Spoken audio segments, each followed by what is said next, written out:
Buenos días.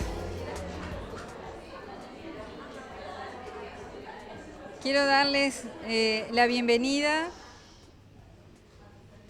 en el día de una jornada laboral que seguramente va a ser extensa para todos. Sé del esfuerzo que significa venir y estar en un día como hoy, entre semana, para muchos que han llegado además desde el interior del país. Tenemos la presencia de jueces, de diferentes operadores, incluso de estudiantes que han venido hoy a participar de esta jornada. Vaya el agradecimiento, obviamente, especial para los destacados profesores que hoy nos acompañarán, exponiendo sobre temas que en lo sustancial y en lo procesal son de interés para el quehacer en el derecho de familia. Todos, en definitiva, en conjunto, son los que justifican la inquietud y el esfuerzo que desde la Defensoría de Familia nos han llevado a organizar jornadas académicas de intercambio con la inquietud de actualizar y profundizar en el derecho, en este caso, de familia. Esto, no tengan dudas, es el resultado de un trabajo en equipo de los defensores de esta Defensoría que se han comprometido, como el doctor Bernardo Legnani, que coordina la actividad, otros defensores que también apoyan y colaboran, como la doctora Graciela Silvestri, como la doctora Analía Cancela, la doctora Mariana Carrerú, la doctora Gabriela Bruneto, que se han sumado a lo largo de esta, ya es la tercera edición de estas jornadas, que evidentemente son de gran interés para todos, lo dice la amplia presencia que tenemos hoy de ustedes aquí. Y dar las gracias al doctor Andrés Mariño, ya que a través suyo se logra el auspicio de Editorial La Ley, que no solamente nos ha brindado los materiales que estamos entregando, sino que además, como ustedes ven, la novedad es la primera edición, al menos para nosotros, del registro de esta jornada que será difundida a través del canal de YouTube de Thomson Reuters. Así que demos inicio a esta jornada y que sea provechosa para todos. Bueno, yo también quiero adherir a la bienvenida que les diera la doctora Laino y enfatizar de que sí, de que esto es producto de un esfuerzo mancomunado que surgió espontáneamente ya el año pasado, cuando tuvimos la oportunidad de celebrar una jornada de similares características como motivo de un tema que nos era complejo para todos, que era el tema vinculado a la restitución internacional de menores. Tuvimos igual concurrencia, con un particular interés sobre un tema que nos era nuevo a todos los operadores, y en esta oportunidad, al celebrarse la sala de defensores, surgió la iniciativa de la doctora Laino, que fue apoyada por todos los defensores nombrados, de realizar jornadas que tuvieran una mayor amplitud sobre temas que no solamente son complejos, y ustedes lo saben bien, como defensores y jueces que están aquí presentes, sino que son temas sensibles por los valores y por los derechos que están en juego. De allí que esta Defensoría, con el apoyo de un gran y querido amigo, el doctor Mariño, que se desempeña en el editorial Thomson y Reuters, nos brindara el apoyo y mediante la grabación de estas jornadas hemos logrado con su apoyo de que esto llegue a todos nuestros colegas del interior, como es nuestra intención. Y aclaro que vamos a invertir un poco el orden de exposición, debido a que el doctor Daniel Cabeza, por tener otros compromisos, ha pedido para hablar en primer lugar. Y antes de hacer alusión a su tema, voy a dar un pequeño pantallazo de la actividad que ha cumplido el doctor Daniel Cabeza Loriente. El doctor Cabeza es doctor en Derecho y Ciencias Sociales y escribano público por la Universidad de la República. Es docente de la Universidad de la República, donde comenzó en 1992 y ya en 2008 fue designado encargado de grupo de Derecho Privado y Derecho Privado Cuarto en la Facultad de Derecho y Ciencias Sociales. También se desempeña como docente en la Universidad de la Empresa desde el año 2003 y es profesor de la Cátedra de Derecho Civil 5 y 6 de la Facultad de Ciencias Jurídicas. Ha realizado los cursos de Metodología de la Enseñanza y de la Educación, dictados por la Unidad de Apoyo Pedagógico de la Facultad de Derecho. Ha realizado los cursos para graduados de Sociedad Conyugal y Liquidación de Sociedad Conyugal, dictados por el Centro de Posgrado de la Facultad de Derecho.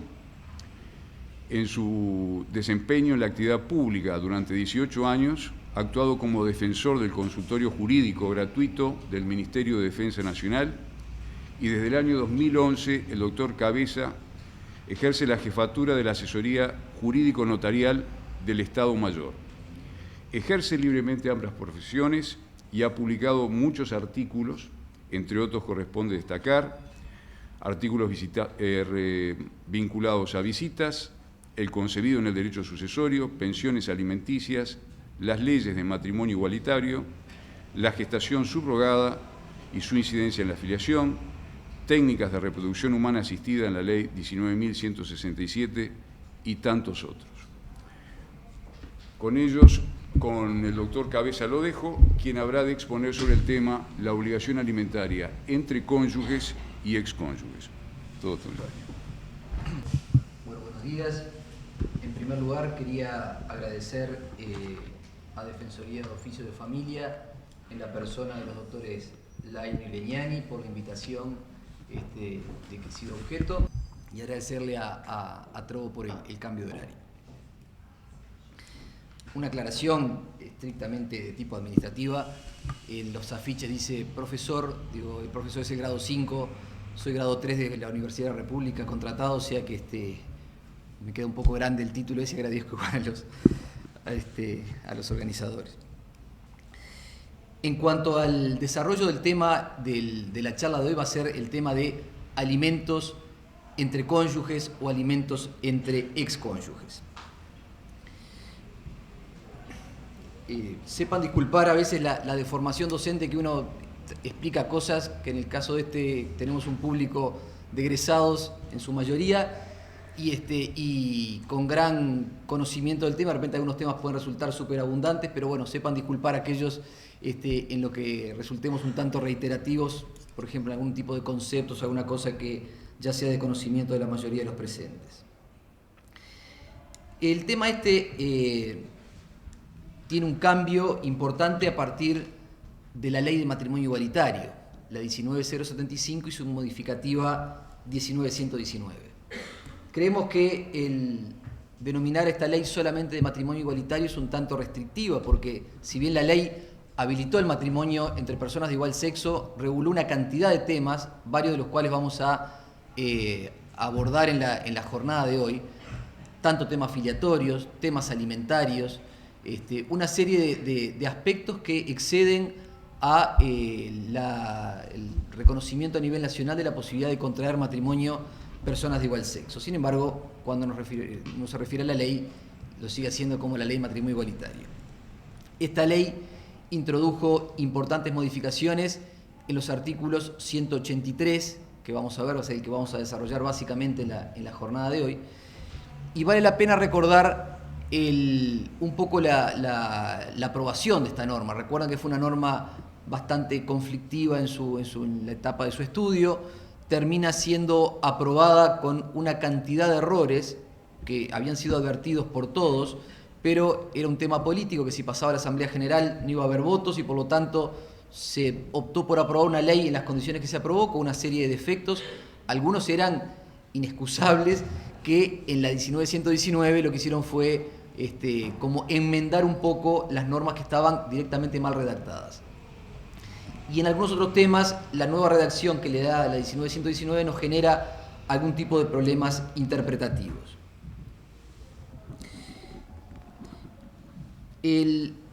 Tendríamos que, para iniciar el concepto de desarrollo del tema de alimentos, ver un poco aquello que el tríptico en el cual se basaba el tema alimentario, ¿no? Teníamos por un lado el título, por otro lado la posibilidad del deudor de alimentos y la necesidad del que lo pide. Esto nos lleva también a desarrollar un par de conceptos en materia de alimentos, cuál es el concepto de alimentos congruos y alimentos necesarios. Yo creo que el de alimentos necesarios no ha tenido mayor modificación, porque son aquellos que, como vamos a leer después al final del 183, aquellos que tienden a que la persona pueda sobrevivir. Pero el concepto de congruos ha ido variando. Y uno leía en los viejos libros de doctrina de derecho de familia y particularmente el tema de alimentos, que los alimentos congruos eran aquellos que llevaban a mantener el mismo nivel de vida que se tenía cuando, en este caso, el matrimonio estaba funcionando. Y sabemos que es una gran mentira, porque exactamente el mismo nivel de vida es imposible llevarlo. Si en una pareja, con el aporte, el ingreso de ambos, se vive de determinada manera, y con eso se mantiene la pareja y los hijos, una vez que ocurre la separación entre ellos, hay una cantidad de cosas que se duplican. Se va a duplicar la necesidad de techo, se va a duplicar la necesidad de tener servicios de luz, de agua, de teléfono. Uno empieza a multiplicar las necesidades que tiene la familia cuando está junta, cuando está separada, salvo que haya, como yo siempre les digo en clase, salvo que haya una capacidad económica tan grande de uno de ellos, o de ambos incluso, que le permita, pero básicamente se da cuando la capacidad es de uno, pues si es de ambos, cuando se separan, cada cual mantiene su nivel de vida. El problema es cuando el ingreso principal es de uno de los integrantes, salvo que tenga un margen tan grande que le permita separarse, instalarse nuevamente y proveerse para sí todas esas necesidades y a su vez mantener el mismo nivel de vida. De lo contrario siempre se va a resentir, y se empieza a resentir y por necesidades para atender, no digo las necesidades tan básicas, que son las que uno trata de mantener hasta el final, pero empiezan a recortarse las más superfluas. Y empieza, por ejemplo, en materia de niños o adolescentes, el tema de la recreación, y de repente empezamos a recortar por ese lado, y seguimos recortando por otro, y por otro, y por otro, y a veces se llega realmente a temas importantes, al tema de la educación. Y a veces ¿cuántas veces nos ha tocado patrocinar, sobre todo a madres que dicen, cambia la situación económica y el colegio? Entonces uno dice, bueno, el problema es que de repente el colegio elegido era para cuando la posibilidad de la familia era uno, y hoy la situación haya cambiado, ¿no? Yo hablaba con la doctora Laino aquí antes de comenzar, que estuve vinculado con la Defensoría de Oficio durante muchos años, donde éramos una especie de contrapartes naturales, ¿no? Digo, yo patrocinaba, cuando estaban allá en la calle Soriano, mis contrapartes naturales eran los defensores, y teníamos una cantidad de situaciones en común con Defensoría. Ya ahora hace un tiempito que estoy un poco más apartado de la actividad de la Defensoría propiamente dicha, pero tenía muy buenos recuerdos de cuando trabajamos en forma conjunta. Y uno de los problemas es ese, que uno plantea, a veces cuando los recursos son escasos, son limitados en el deudor alimentario, las posibilidades de mantener esa pensión congrua en ese concepto de mantener nivel de vida es prácticamente que letra muerta en los papeles. De hecho, cuando leamos ahora el articulado del Código Civil en su nueva redacción, vamos a ver que agregó un concepto así como en lo posible, o sea, mantener el nivel de vida siempre y cuando ello sea posible. Vamos a ver que no siempre es posible el mantenimiento del mismo nivel de vida. Otro aspecto que vamos a abordar es el tema de la culpabilidad. Estamos hablando de pensión entre cónyuges o excónyuges, donde la conducta desarrollada por estos va a repercutir a la hora de la fijación de los alimentos. Hay como una suerte de ponderación al cónyuge inocente a la hora de fijarle qué tipo de alimentos en cuanto a la obligación alimentaria. O sea, el cónyuge inocente va a ser, vamos a ver, casi siempre o siempre acreedor a alimentos congruos. Y vamos a ver si, y algunas hipótesis también donde el culpable va a poder también tener alimentos congruos, aunque en eso las posiciones no son unánimes, pero sostenemos que hay alguna hipótesis dentro de la nueva redacción de 183 que incluso el cónyuge culpable puede ser acreedor de alimentos congruos.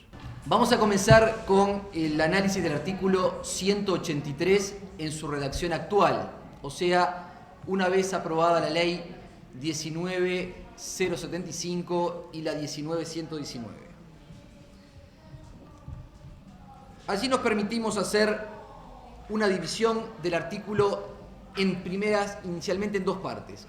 La primera que atiende a los alimentos congruos. Y a su vez, esos alimentos congruos los vamos a subdividir en dos. Con una visión estrictamente de clase, nosotros decimos, tenemos a partir de la reforma última del 183, vamos a tener congruos 1 y congruos 2. ¿Por qué? Porque ambos van a tratar el tema de alimentos congruos, sin embargo, con presupuestos diferentes.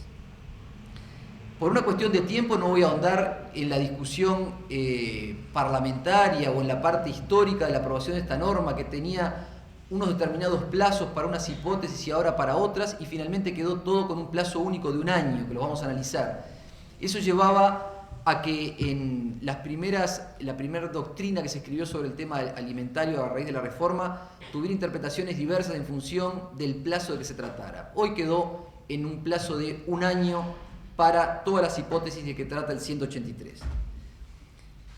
Y comienza diciendo, cuando el matrimonio hubiere durado más de 1 año, el cónyuge o excónyuge, entendemos que excónyuge quedó de más allí porque después vamos a tener un artículo más adelante que va a remitir para los divorciados o para el divorcio todas las normas que aquí estaban, debió haber dicho el cónyuge y hubiese sido suficiente.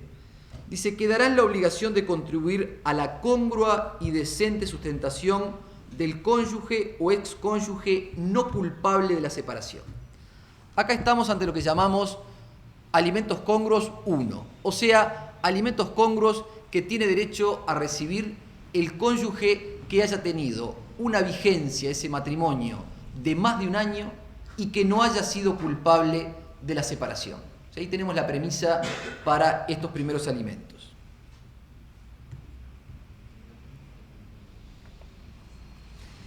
Y viene una novedad. Ya los alimentos no son para siempre. Está como la canción, nada es para siempre. Antes yo tenía un matrimonio y disuelto si era acreedor de alimentos y siempre y cuando se diera que mantuviera yo la necesidad de recibir los alimentos, pudiera ser que los recibiera por tiempo indeterminado. Y un matrimonio de 5 años, 10 años o 15 años, no importaba, me podía dar derecho a que si se daban las mismas condiciones y entre comillas me portaba bien, porque la ley, se acuerdan, sobre todo para con la mujer era muy estricto en cuanto a la vida que ésta llevara, y la vida arreglada en materia del Código Civil, y no estoy hablando del año 1800, sino que rigió hasta hace poquito tiempo, la vida arreglada o desarreglada tenía una connotación estrictamente sexual, o sea, un arreglo o desarreglo en cuanto a los temas amorosos de la acreedora de alimentos, lo cual con la legislación más reciente a nivel nacional y partiendo de la ley de unión concubinaria en adelante, el concepto de vida arreglada o desarreglada ha tenido un notorio cambio, ¿no? Digo, nadie puede considerar hoy una vida desarreglada el hecho de mantener una unión concubinaria. Digo, sin embargo, era lo que pensaba el legislador cuando lo legisló en el siglo ya no pasado, sino el siglo traspasado. Mantener el nivel de vida en lo posible, nos dice el inciso primero de este artículo 183. ¿Por qué? Por el convencimiento de que el mantener el mismo nivel de vida, salvo esas hipótesis que les decía un poco de laboratorio, es imposible de ponerlo en la práctica, porque las necesidades se mantienen de los integrantes de la familia y las posibilidades no son ilimitadas. Aquí terminaría el concepto de alimentos congruos 1, o sea, duración del matrimonio por más de 1 año, inocencia de parte del que pide los alimentos, y en cuanto al tema de la culpabilidad es importante resaltarlo. Pero el inciso segundo del artículo empieza con un también. Dice, también se fijará una pensión alimenticia congrua. Esa es la que llamamos congruos 2. Dice, cuando el matrimonio hubiere durado al menos un año. O sea que acá, si nos ponemos estrictos, con una duración de 365 días, tendríamos un derecho a pedir alimentos. Y siempre y cuando, obviamente, tengamos las posibilidades de uno y las necesidades del otro. Dice, y quien pide la pensión, probare que fue el encargado de las tareas dentro del hogar. En una primera lectura uno puede estar pensando que sigue estando enfocado a la pensión que pueda reclamar la mujer. Pero si miramos la realidad nacional, ¿cuántos casos tenemos hoy, por ejemplo, de que se han invertido los papeles y quien tiene el ingreso principal es la mujer? Lo cual, si la decisión de la familia es que la crianza de los chicos quede a cargo de uno de los integrantes de la familia y no de un tercero, sea el hombre el que asuma el rol, por ejemplo, de determinadas tareas que tradicionalmente uno las tiene en su disco duro como imaginadas como tareas exclusivas de la mujer. Situación que ha cambiado y hoy se comparte una cantidad de tareas, desde el cambio de pañales hasta la llevada al colegio de los chicos, ¿no? Digo, que parecía que en su momento era patrimonio de determinado género. Convengamos que en eso también parte de la modificación tenemos que ubicarnos que está en una ley de matrimonio igualitario, con lo cual también estamos previendo, uno sigue también con esa mentalidad de que cuando habla de matrimonio sigue pensando y dice el marido y la mujer. Digo, a veces en clase uno tiene que estar permanentemente cambiando el chip a los efectos de cuando uno dice cónyuges son cónyuges, ¿no? Pueden ser dos señoras o dos señores. Entonces habla del encargarse de las tareas dentro del hogar. Y acá nos preguntamos, ¿qué es encargarse de las tareas dentro del hogar? Por ejemplo, en nuestra pareja es mi mujer la que trabaja afuera y soy yo el que me quedo dentro de la casa. Y tengo un staff de una señora que me ayuda a cuidar a los chicos, un jardinero, un chofer y dos señoras que limpian en la casa. Entonces, soy una especie de gerente. ¿Es esa la hipótesis de que trata el código? Porque ahí estoy como regenteando, soy como el gerente de esa casa donde le indico tareas a cada uno. Pareciera ser que la norma a lo que apunta es a la realización de tareas en forma personal, en forma efectiva, lo cual no quiere decir que el hecho de que tenga una persona que ayude en la casa me quita ese rol. Y demos vuelta, en el caso de este puse yo varón en la casa, pero pongamos el caso al revés. Es mi mujer la que se queda en la casa. Y hay una señora, una empleada que es contratada y demás. Yo creo que el hecho de que haya una persona que colabore no le quita el rol de haberse dedicado a las tareas. Distinto es aquel que, lo pongo el ejemplo más absurdo, que una especie de gerente que está regenteando 3 o 4 personas que trabajan dentro de la casa. Esa no sería la hipótesis. Y eso lo vamos a ver por una clasificación que hay, sobre todo en doctrina, derecho comparado, sobre tipos de pensiones que puede haber. Y capaz que algunas de esa clasificación repercutió en este concepto que el legislador recogió en este inciso segundo.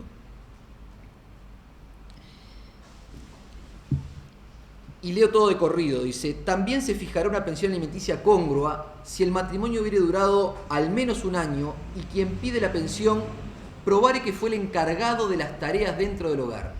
Esta pensión deberá servirse por el tiempo que haya durado el matrimonio. También es una pensión a término, es una pensión que responde a un tiempo igual, en el mejor de los casos, a lo que haya durado el matrimonio. Pero advertimos una cosa, en este segundo inciso nada se habló de la culpabilidad.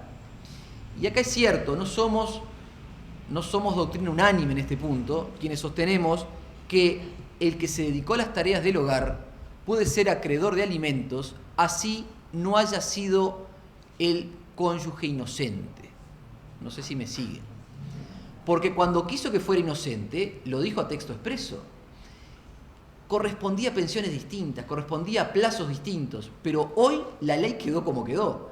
Y la ley tuvo una redacción inicial y tuvo una modificativa 1919 y quedó diciendo esto. Entonces no podemos Y ahí recurrimos a aquellos conceptos de privado 1, de interpretación de las normas. No podemos atender el tenor literal si el inciso dice también tiene derechos los que hacen esto, esto y esto. Entonces, entendemos que el cónyuge que se haya quedado dentro del hogar realizando las tareas con el alcance que vimos, no supervisando, sino más bien realizando en forma personal, con el paréntesis de que una ayuda de un tercero no le quitaría de hecho el derecho a pedir alimentos, pero el tema de la culpabilidad quedaría fuera. O sea que aún un cónyuge culpable de la separación, un adúltero o una adúltera, uno que haya agredido al otro y de repente hayamos sacado el divorcio por sevicias, incluso en ese caso, si se dedicó a las tareas, puede llegar a ser beneficiario o acreedor de alimentos cómodos. Algunas caras no miran con mucha aprobación, pero es una lectura lo más quirúrgica posible del articulado del Código. Sé que hay muchas cosas que rechinan en cuanto al tema de la culpabilidad, pero el legislador debió haberlo aclarado y en la medida que no lo aclaró puede quedar para interpretar de esa manera como creemos que es la que se ajustaría más al tenor literal del artículo 183. Después vamos a ver el tema de la duración del matrimonio. Vamos primero a ver los elementos que va a tener que considerar las partes para convencer al magistrado y el magistrado para dictar su fallo en cuanto a qué elementos ha de tenerse en cuenta para la fijación de estos alimentos. Y a posteriori el tema del concepto de qué se entiende por duración del matrimonio, donde a veces algunos colegas se llevan sorpresa cuando uno en audiencia, por ejemplo, se trata el tema del plazo y digo, sobre todo aquellos que no ejercen mucho en el derecho de familia, con el cual acá somos unos privilegiados porque la mayoría de los presentes nos dedicamos, algunos en forma exclusiva y otros en forma principal al derecho de familia. Y la vez pasada hablando con el doctor Legnani decía cuando él asumió el cargo de defensor en materia de familia, poder comprobar en carne propia de que no cualquiera ejerce el derecho de familia. Digo, pues es lamentable que uno lo vea tratado de esa manera. Parece que comercial es patrimonio sí, de un grupo, penal todavía más reducido el grupo, pero familia cualquiera puede, ¿no? Ese es el concepto que uno tiene. Y cualquier colega está en condiciones teóricas de ejercer en familia, pero el hecho de ser abogado, al igual que no cualquiera estamos en condiciones de ir a defender a alguien en materia penal, en materia de familia, sobre todo la materia de familia con el derecho de hoy. Nosotros tuvimos 130 años una legislación que estaba igual. Entonces sacamos un poco el polvo al Código Civil, lo miraban, a ver qué decía alimentos, sí, pero es probable que si hoy hacemos eso, probablemente estemos haciendo una demanda con una legislación derogada. Y esto de la rapidez de la sociedad yo creo que se ha reflejado a todo nivel. Ya no solamente es la fast food, sino fast law. Tenemos todo rápido, ¿no? Y a veces la fast law hace que salgan cosas como salen, ¿no? No vamos a pasarle factura hoy a los legisladores, pero estoy convencido a título personal que la calidad legislativa cada vez es más precaria.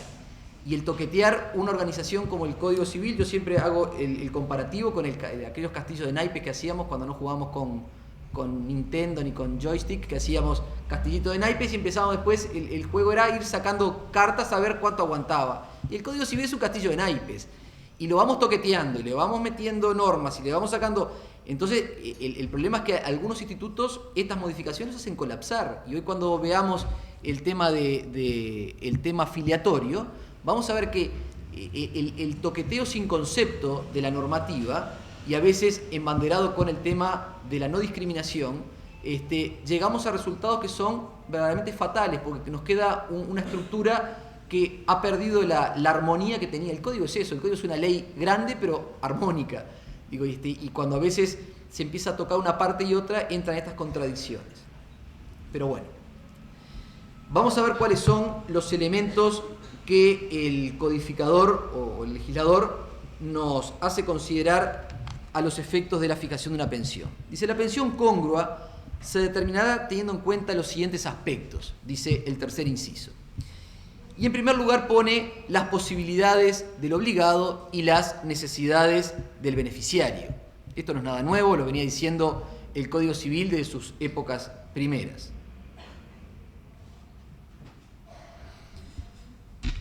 Y ahí empieza a legislar, como nosotros decimos en clase, como Doña María, ¿no? Digo, como, vamos a ver si de esta forma podemos ir sacando adelante este tema.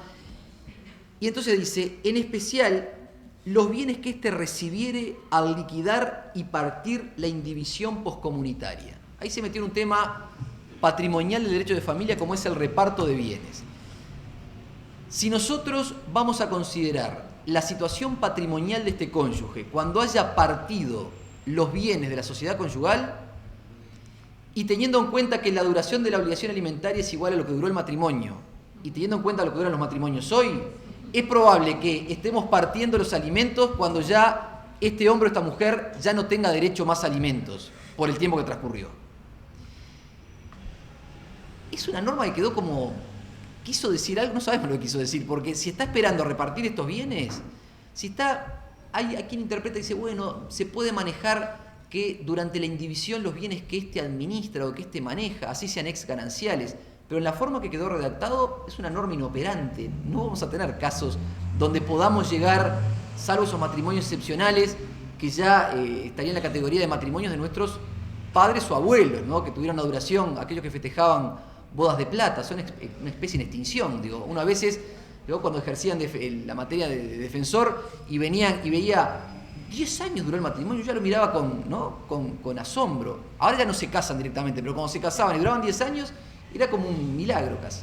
Entonces, si lo proyectamos a lo que establece la norma hoy, y bueno, sí, la posibilidad económica del acreedor de alimentos, y esto ha llevado a fallos un tanto curiosos, ¿no? Hay un fallo de hace cuestión de 15 días en un juzgado en las afueras de Montevideo, para que no lo identifiquen,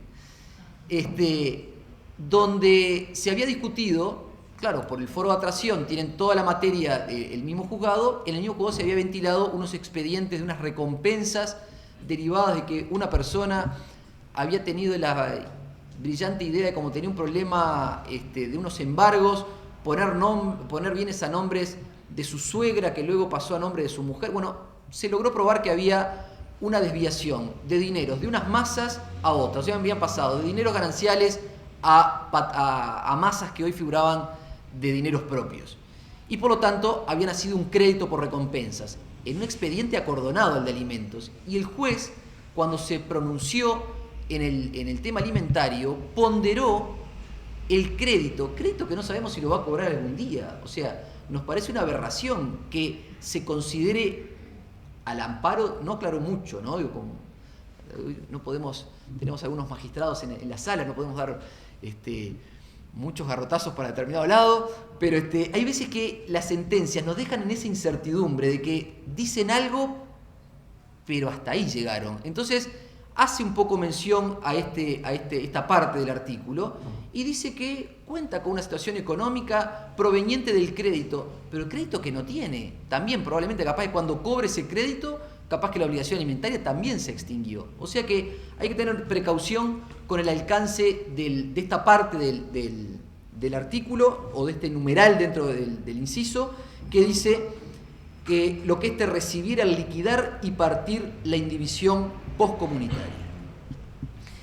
El numeral segundo de este inciso dice, especialmente respecto del beneficiario, el beneficiario de los alimentos, el apartamiento total o parcial a la vida laboral como consecuencia de su dedicación a la vida matrimonial o familiar.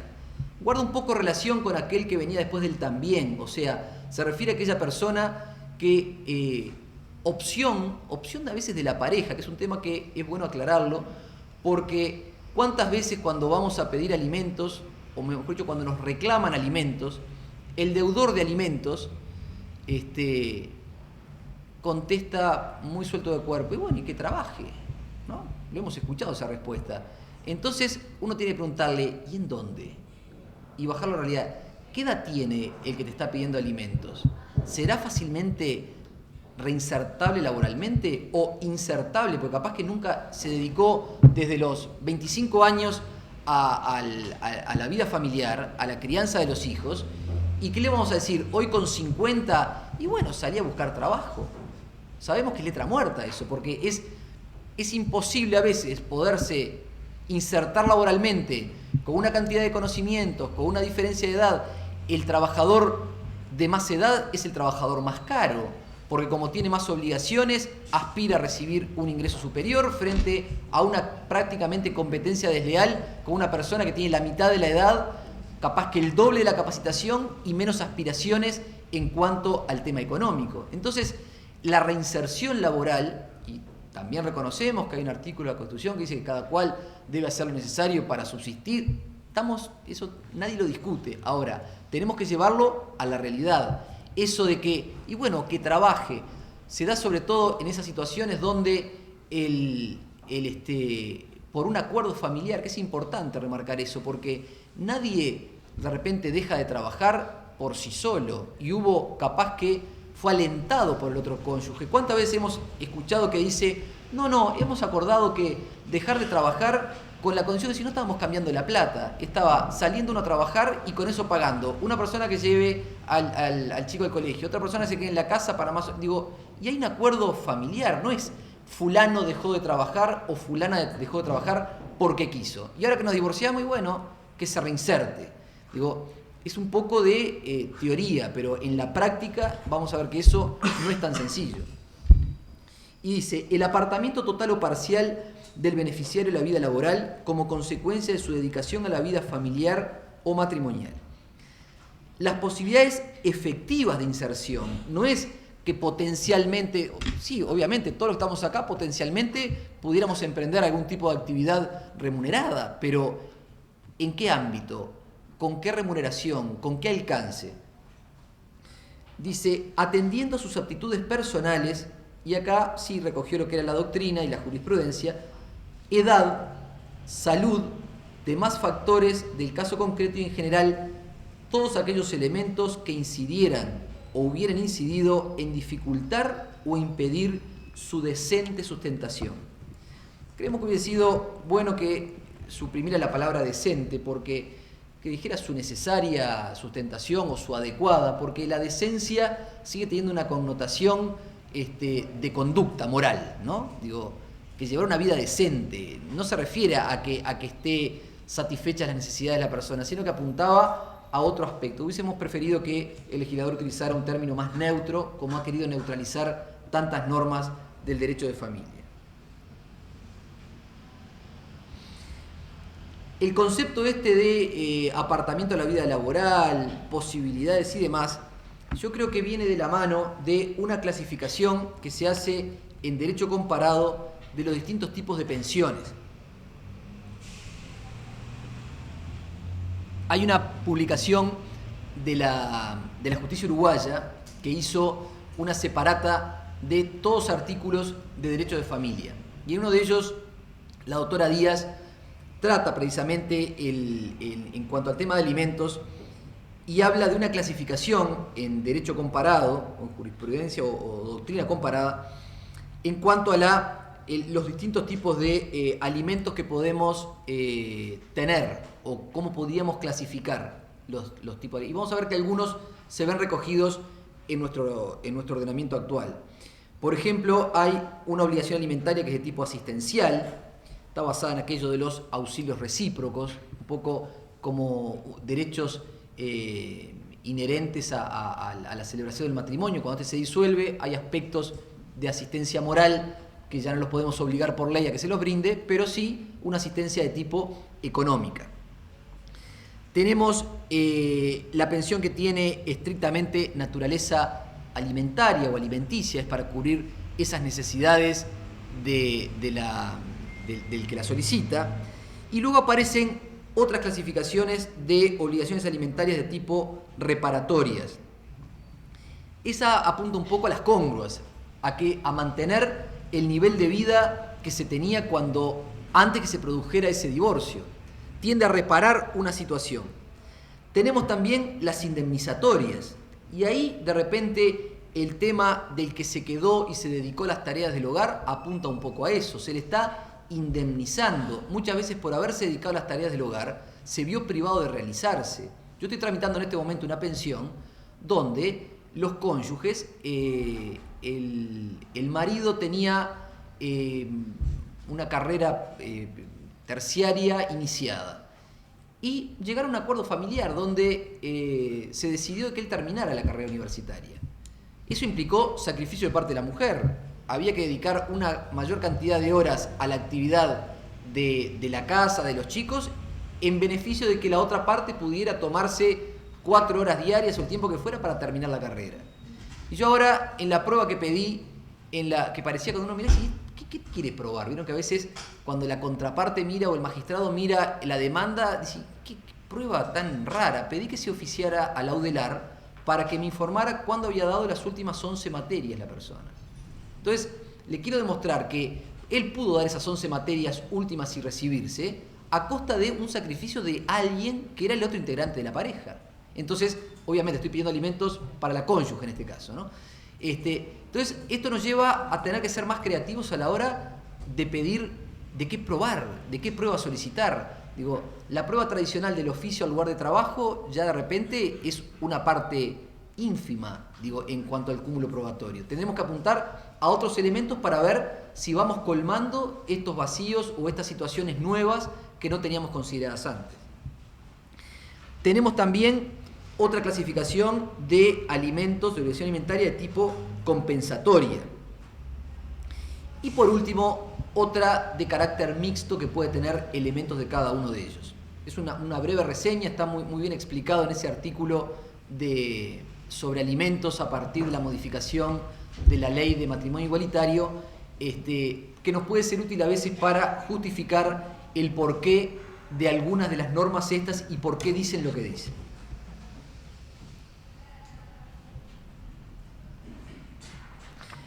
Nos salteamos una parte del articulado y vamos al inciso final, que trae algo novedoso, que es el concepto de duración de matrimonio.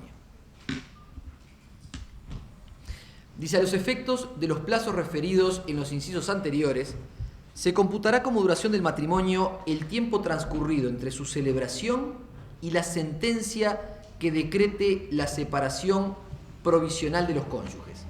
Si uno hace un sondeo de opinión a colegas que no ejerzan el derecho de familia y le dice, che, ¿qué se podrá considerar duración del matrimonio? Y podemos tener los que dicen, y bueno, mira, estuvieron juntos, y los que dicen, hasta que se dictó la sentencia de divorcio. Sin embargo, la solución que da el legislador es el decreto ese que parece tan inofensivo, que dice, por presentado, constituido el domicilio, decrétase la separación provisional de los cónyuges, de la demanda traslado. Hasta ahí llegó. Adquiere relevancia el comienzo del trámite de divorcio. Que hasta ahora, ¿cuánta gente hay que decía, ¿qué importa los papeles? Ya le di de baja en los afectos, ¿no? Suena muy... Ya está, ya fue. Ahora, además agregan, ¿no? Además, casarme de vuelta, ni loco. Sin embargo, adquiere trascendencia el iniciar por lo menos el trámite de divorcio y tener el decreto de separación provisional, porque es lo más parecido a cuando uno llama al taxi y está parado en la puerta y siguen cayendo fichas. Y cada ficha que cae es un posible periodo más de alimentos a pedirme. Y usted dice, bueno, y durará. Y bueno, pero el matrimonio sigue durando. Y los alimentos me lo pueden reclamar por un periodo igual a la duración, que va desde la celebración, que es fecha cierta, hasta el decreto de la separación provisional. Y es un matrimonio que duró 8 o 9 meses, corran, porque si van antes del año pueden neutralizar. Por lo tanto, el cómputo del plazo, que va desde la celebración hasta el momento en que se decreta la separación provisional, hoy reviste importancia. El hecho de iniciar el trámite de divorcio, después las instancias que tengan, me apelarán, las vueltas que sea, pero por lo menos el tema alimentario lo dejé fijado en el tiempo en ese periodo.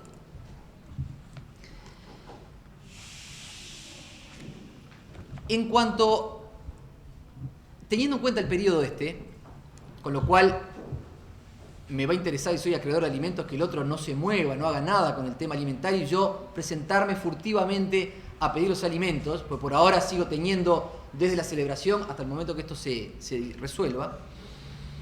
Pero supongamos que la otra parte leyó bien la ley y dice, no, vamos a cortar la posibilidad de que siga generando posibilidades de reclamar por tanto tiempo.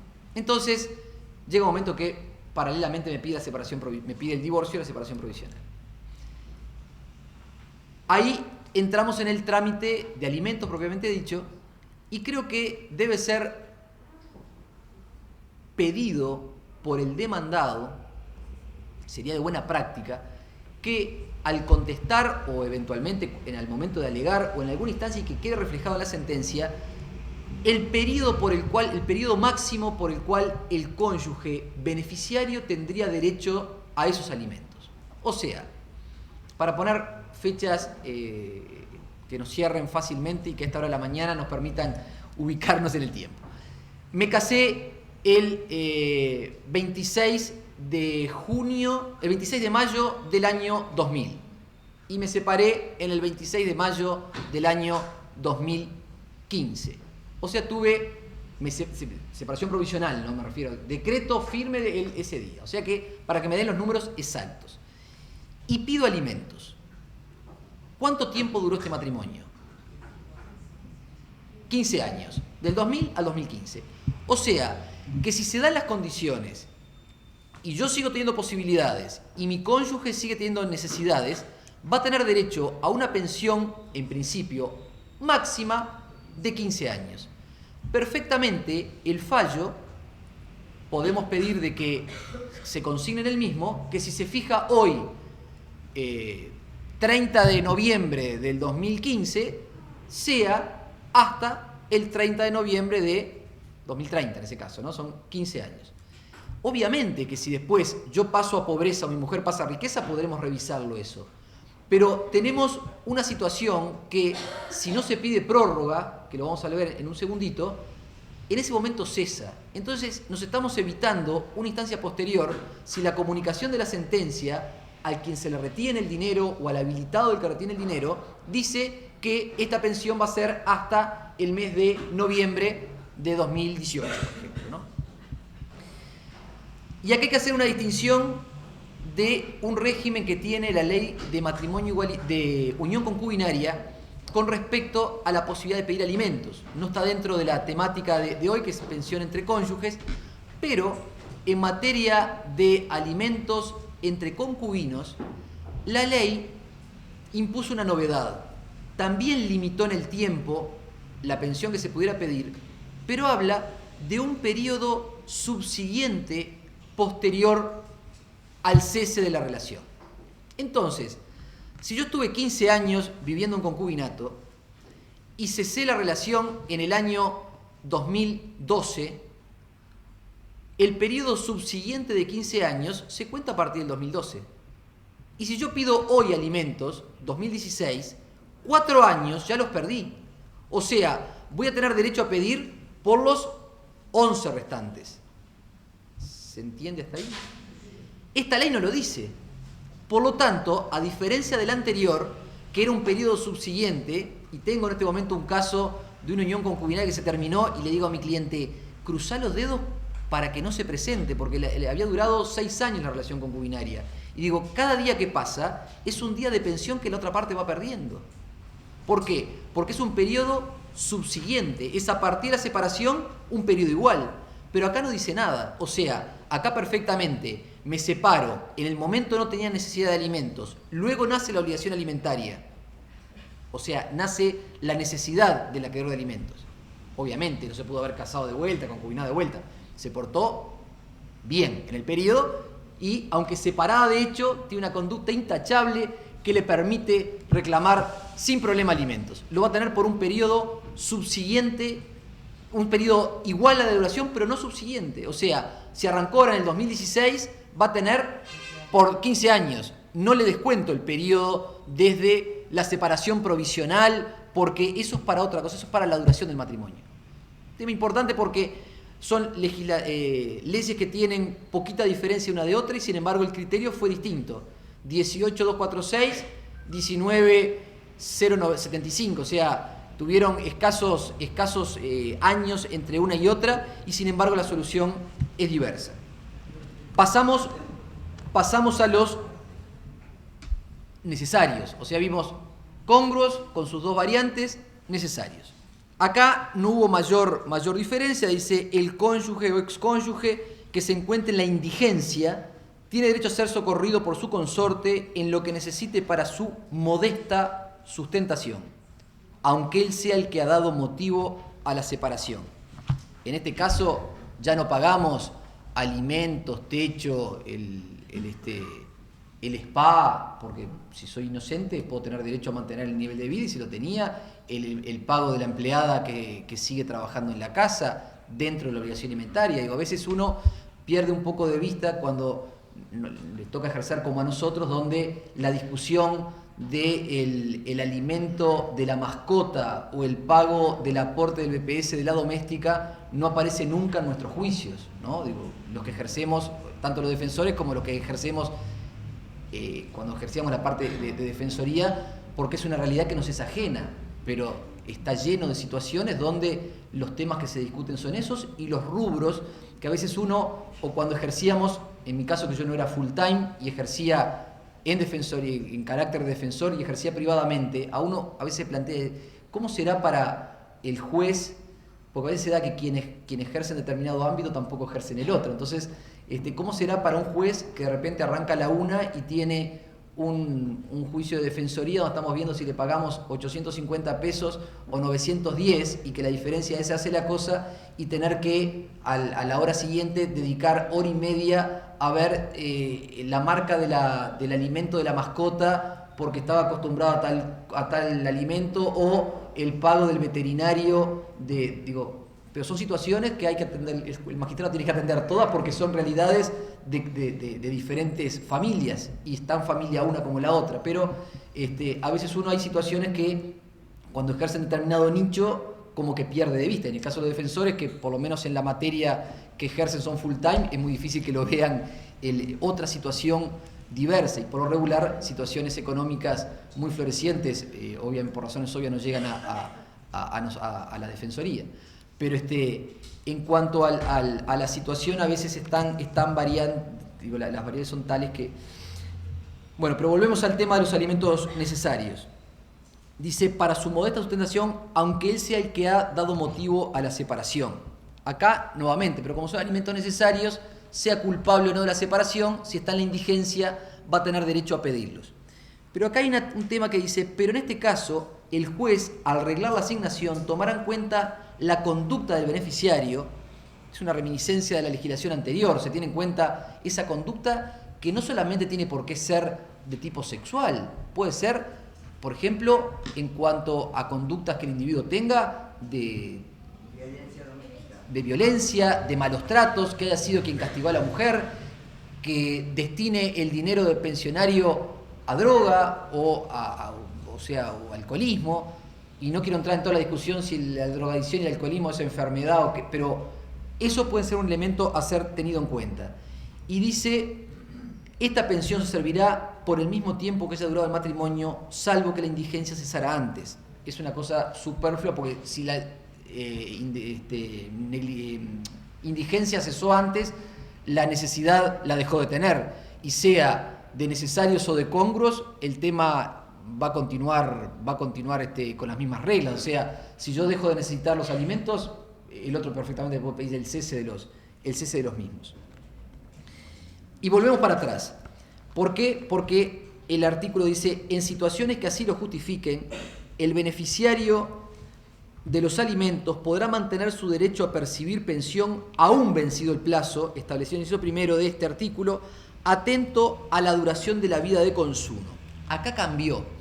Acá es la hipótesis de poder continuar en el tiempo la obligación alimentaria y recordemos que somos uruguayos y recordemos que nos acordamos cuando los plazos están casi vencidos, que no nos pase eso, que no nos pase que al igual que planteaba el colega de darnos cuenta de lo que firmamos una vez que lo firmamos, no acordarnos de pedir la prórroga después que se nos venció el plazo. Porque si el matrimonio duró 4, 5 años, 6 años, voy a tener derecho a pedir por 6 años. Es probable que cuando se venza el plazo de los 6 años, la parte y el abogado se hayan olvidado del plazo ese. Y si no se presentan, la pensión cesó, y cesó automáticamente. Si lograron que la sentencia dijera el plazo, va a decir que fue hasta noviembre del 2018. Si la sentencia no dijo eso, tendré que pedir que se decrete automáticamente el cese de la pensión por haber expirado el plazo de que tenía derecho. Y si no pidió dentro de ese plazo útil que se prorrogara, no tiene posibilidad de hacerlo a posteriori. Y allí vieron que el legislador cambió el criterio, le da otros elementos al magistrado que dice que se tendrá en cuenta la duración de la vida, pero habla de la vida de consumo, que no es lo mismo que la duración del matrimonio, porque si me casé en el 2010 y me separé en el 2011 y hasta que no me alertaron no comencé el divorcio y la separación provisional en el 2016, tuve de duración de matrimonio 5 años, desde que lo celebré hasta la separación provisional, pero vida de consumo capaz que tuve 11 meses, y eso va a ser considerado a la hora de la extensión. Bajó a la realidad el legislador, no miró solamente el periodo formal entre la celebración y la disolución o el fin del matrimonio en este concepto. Dijo, vamos a tener en cuenta lo que se bancaron recíprocamente, el tiempo que vivieron juntos, el tiempo que vivieron de consumo.